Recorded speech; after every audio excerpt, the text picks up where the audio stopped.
안녕하세요. 일과삼입니다. 오늘은 꾸준한 글쓰기에 대해서 이야기를 해보도록 하겠습니다. 무슨 근거로 제가 꾸준한 글쓰기를 이야기할 수 있을까? 이런 생각을 하시는 분도 있을 것 같은데요. 저는 2018년도에 브런치 작가로 시작을 해서 2년 정도 지났을 때 구독자 1000명이 되었습니다. 지금은 2000명이 넘는데요. 꾸준히 글을 썼기 때문에 구독자가 2000명까지 되지 않았을까 생각을 해보고요. 제가 매일 독서를 15분 하고 있는데요. 1000일이 지났다는 글을 썼었는데 지금은 1000일이 훨씬 지나서 300일 넘게 누적 성공을 이루고 있습니다. 글쓰기도 꾸준하게 해서 브런치 구독자가 1000명이 넘었고 독서도 꾸준히 해서 누적 성공 일수가 1000일이 넘었죠. 최근에 감사하게도 유튜브 구독자가 1000명이 넘었습니다. 와, 지금은 1040명 정도 넘어가고 있는데요. 1000이라는 상징적인 숫자를 가지고 구독자가 되었던 누적 성공한 것이 되었고 유튜브 구독자가 1000명이 넘었건 상징적인 숫자에 이르기까지 유튜브 같은 경우에도 구독자가 1000명이 넘는데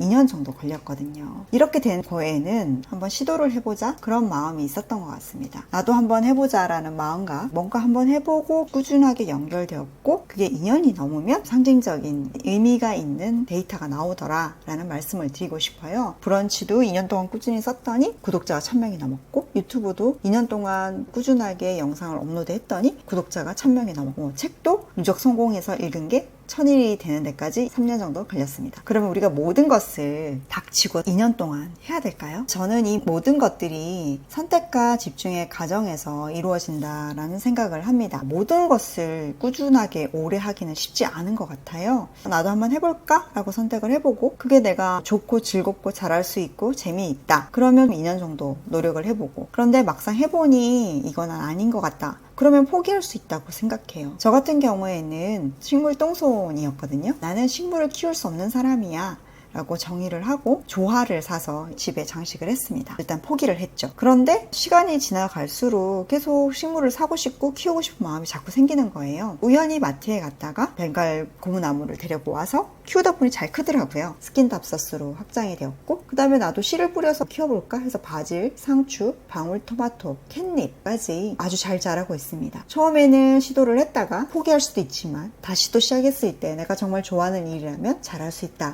라는 말씀을 드리고 싶고요. 유튜브 같은 경우에도 처음에는 정말 허접한 영상이었어요. 계획된 우연이라는 영상 나름 조회수는 많이 나오긴 했습니다. 1000건이 넘었으니까요. 지금 보면 도저히 눈을 뜨고 볼 수 없는 영상으로 시작을 했습니다. 너무 재미는 있지만 영상 하나 만드는데 시간이 하루 종일 걸리고 너무 많은 에너지와 시간이 들어가니 이건 좀 아닌 것 같다. 포기를 했다가 북극그 특강을 올려가지고 많은 분들이 조회를 해주시다 보니까 재미도 있고 많은 영상을 올릴 수는 없지만 한 달에 하나 정도는 올릴 수 있지 않을까? 그런 생각이 들어서 꾸준하게 한 달에 한 편 영상을 만들어서 업로드를 했더니 감사하게도 구독자가 1000명까지 이르게 되었죠. 글쓰기는 포기한 적은 없습니다. 식물 키우기거나 유튜브 제작하기 이런 것들은 중간에 했다가 좀 아닌 것 같다 하고 포기를 했지만 독서나 글쓰기는 중간에 포기는 하지 않은 것 같아요. 이게 제가 처음으로 쓴 브런치 글이거든요. 여기 보면 숫자 1이 있죠. 브런치 작가가 되기 위해 제출한 글이기도 합니다. 처음에는 이 사진을 직접 다 찍어야 되는 줄 알고 편집도 예쁘지 않게 양쪽 정렬도 되지도 않았고 뭔가 어색하게 글을 썼던 게 있어요. 이거는 아직도 발행하지 못했습니다. 마음에 들지 않아서 제 작가의 서랍엔 여러 가지 글이 있기는 한데요. 아무튼 이 1번으로 시작해서 계속 많은 글을 써내고 있고 그게 또 확산이 돼서 원소스 멀티 유즈로 브런치에서 쓴 글을 블로그도 인스타,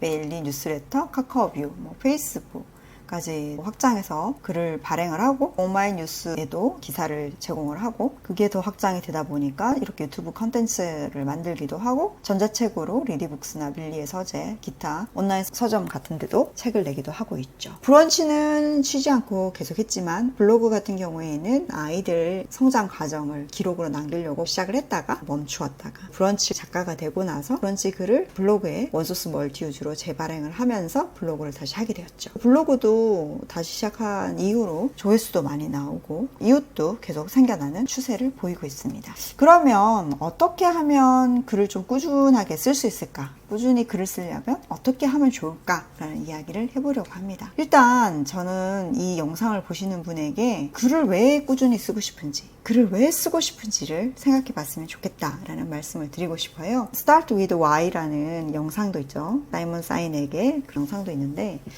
왜 쓰는지를 생각하는 게 매우 중요한 것 같습니다. 저 같은 경우에는 내면을 정리하고 공유해서 사람에게 인정받고 그리고 제 이름을 널리 알리고자 글을 씁니다. 이런 이유 때문에 브런치에 글도 발행하고 유튜브도 하고 블로그도 하고 인스타도 하고 어떻게든 제가 쓴 글을 여러 사람한테 알리기 위해 원소스 물티유즈를 하는 거죠. 그런 게 재미있어요. 재미있다 보니까 지치지 않고 꾸준하게 하게 되고 어떻게 하면 좀 더 꾸준하게 할 수 있을까 고민을 했을 때 시스템을 만들어서 활용을 하고 있습니다. 원칙을 정하고 글을 쓰니까 꾸준하게 연결되었던 것 같기도 해요. 예전에는 화요일, 목요일, 토요일, 요일을 정해놓고 일주일 3번 브런치에 글을 발행했습니다. 화요일 같은 경우에는 글쓰기 모임을 직접 참여를 하면서 과제 글을 고쳐서 발행을 했고 목요일은 제가 운영하는 나를 찾아가는 글쓰기라든지 아티스트 웨이, 마이 웨이라든지 글쓰기 모임의 후기를 올려서 매주 목요일마다 발행을 하고요. 매주 토요일에는 주간 성찰이라는 일주일의 삶을 돌아보고 성찰한 글을 써서 발행을 했는데 뉴스레터에도 발행을 하는, 그래서 3번의 글을 썼고 현재는 토요일날 주간 성찰과 뉴스레터를 발행을 하고 추가적으로 글을 발행하기도 하지만 최소한 한 편의 글을 쓰겠다라는 원칙을 정하고 매주 토요일날 주간 성찰 글을 쓰고 있습니다. 꾸준하게 글을 쓰려면 글을 쓴 것에 만족감이 생겨야 됩니다. 글을 쓰고 만족스러워야 선순환이 되는 거거든요. 그렇게 하기 위해서 미리미리 글을 쓰는 편입니다. 미리미리 써서 고민도 많이 하게 되고 퇴고도 더 많이 하게 되니까 결국 만족스러운 글이 나오고 그게 결국 동기부여가 되어가지고 스스로 만족스러운 글로 완성이 된다라고 말씀드리고 싶어요. 저는 모닝 페이지를 매일 쓰고 있는데 모닝 페이지에서 글감을 축적을 하고 있어요. 키워드를 입력을 하고 매일매일 떠오르는 생각을 짧게 혹은 길게 기록해 나가고 있고요. 이것을 가지고 글감에 대한 아이디어가 떠올라서 글 쓰기도 하고 생각나지 않을 때는 며칠 전에 썼던 글을 참조를 하면서 또 정리를 해서 글을 쓰기도 합니다. 가장 기초적인 데이터를 노션에 기록을 하고 있고요. 브런치 작가의 서랍에 쓰다 만 것도 있고 아이디어만 정리한 것도 있고 블로그에만 쓰고 브런치에서는 발행하지 않은 글들도 있습니다. 발행하겠다고 결심을 하고 글을 쓴 것도 바로 발행을 하지 않고 최소 하루에서 길게는 2-3주 정도 퇴고를 계속합니다. 모바일로 보기도 하고 컴퓨터로 보기도 하고 생각날 때마다 보면서 퇴고를 해 나가서 제가 만족스러울 때 발행을 하고 있습니다. 그게 선순환이 되어서 글을 꾸준하게 쓸 수 있는 동기부여가 되는 것 같아요. 또 좋은 방법 중에 하나는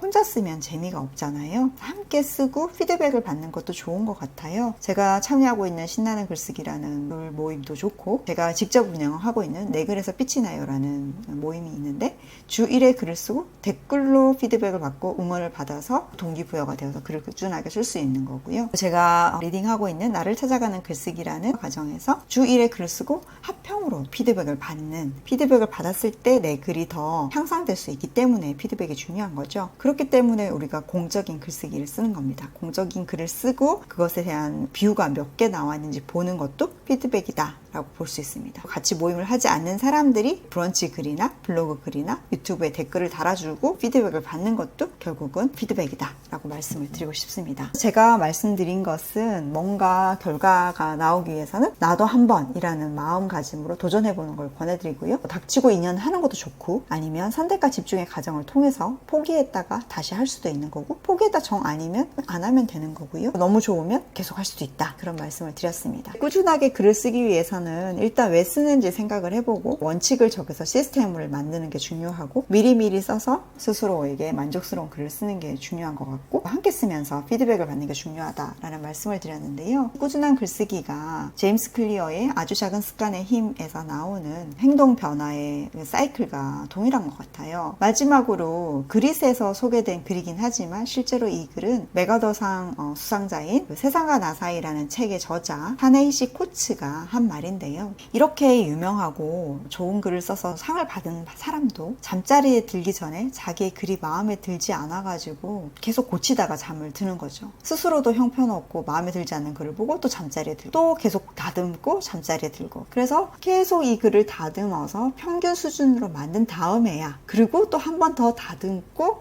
그리고 또 우리 좋다면 좋은 글을 얻을 수 있다 라고 말을 했습니다. 그래서 여기까지 했다면 성공이다 라고 얘기를 했는데요. 이렇게 유명한 작가도 글을 계속 다듬고 스스로 만족스러울 때까지 동기부여를 해나가면서 꾸준하게 글을 써나간다. 그러니 우리도 꾸준한 글쓰기를 원한다면 이런 마음가짐으로 제가 말씀드린 내용에 기초를 해서 꾸준하게 글을 써나가면 어떨까 말씀을 드리고요. 여러분의 꾸준한 글쓰기를 응원드리고 1과 3 채널 구독과 좋아요 부탁드립니다. 감사합니다.